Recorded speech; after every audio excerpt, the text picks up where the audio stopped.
young Napoleon Bonaparte hated the French monarchy and was all for the revolution. The Jacobins were in charge now, and he got his chance to stand out during the chaos in France. He proved himself in battle, got promoted to captain, and took command in Toulon, where it all started for him.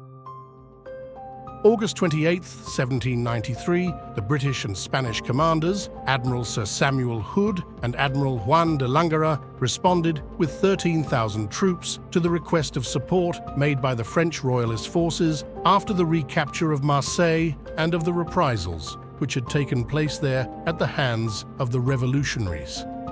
On the 1st of October, Toulon hoisted the royal flag and Baron Xavier Imbert declared the 8-year-old Louis XVII King of France. The loss of Toulon posed a severe threat to the French Republic, jeopardizing its naval strength and signaling vulnerability to potential rebels. Recapturing Toulon was vital for maintaining naval power and uphold the revolutionary spirit. On September 8th, General Jean François Carteaux led the Carmagnole troops into Toulon, fresh from victories in Avignon, Marseille, and Ollioules. They united with General Cornu de la Poip's 6,000 Alpine Maritime soldiers, conquerors of La Valette du Var, aiming to capture Mont Faron's forts overlooking the city.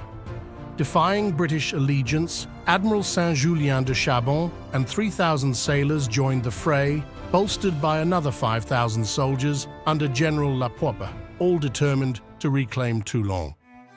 After getting hurt in battle, wounded and weary, Chief Dommartin had to work with Napoleon Bonaparte, a young captain.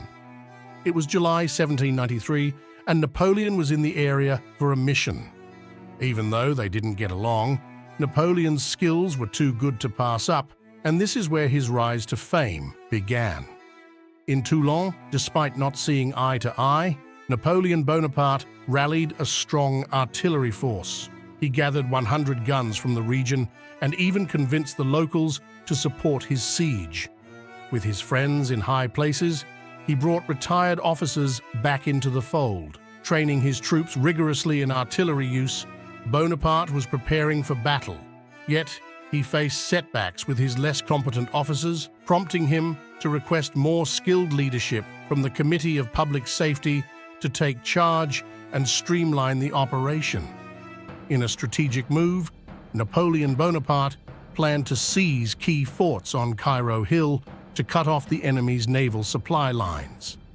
Despite General Carteaux's hesitation, he sent a small force on September 22nd, which failed. The alerted Allies fortified the hill with Fort Mulgrave and 3 smaller forts, creating a stronghold dubbed Little Gibraltar by the French. Starting September 19th, Napoleon Bonaparte, unsatisfied with a single battery named Mountain, set up another, called Sans-Culottes, on Brégalion's shore. Admiral Hood's attempts to destroy it failed.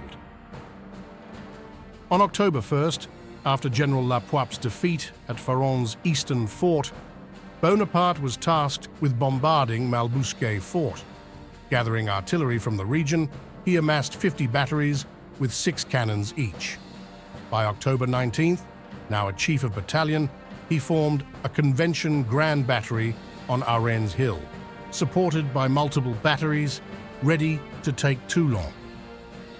November 11th, General Carteaux was replaced by Doppet, a former doctor who panicked in battle, leading to a failed assault on Fort Mulgrave. Dugommier, a seasoned soldier, took over and backed Bonaparte's strategy to take Little Gibraltar. By 20th of November, they set up the Jacobin battery, followed by the Men Without Fear and Chasse Coquins batteries, fortifying their position against the Allied ships with the Great Harbour and 4 Windmills batteries.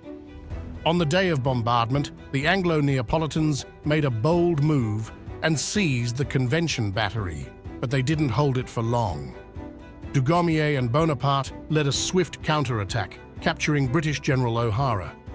This led to surrender talks and the disarming of the Federalist and Royalist forces. On the night of December 16, 1793, Dugommier, La Poipe, and Colonel Bonaparte launched a decisive assault on Little Gibraltar, The intense battle raged through the night, during which Bonaparte was wounded. By dawn, they had taken the position, allowing Marmont to set up artillery against key forts. Meanwhile, La Poisse captured Faron and Malbousquet forts. Facing defeat, the Allies chose to evacuate, destroying their fleet and arsenal to prevent capture. The siege was over. Napoleon outsmarted the enemy and won a big victory, even when things looked tough.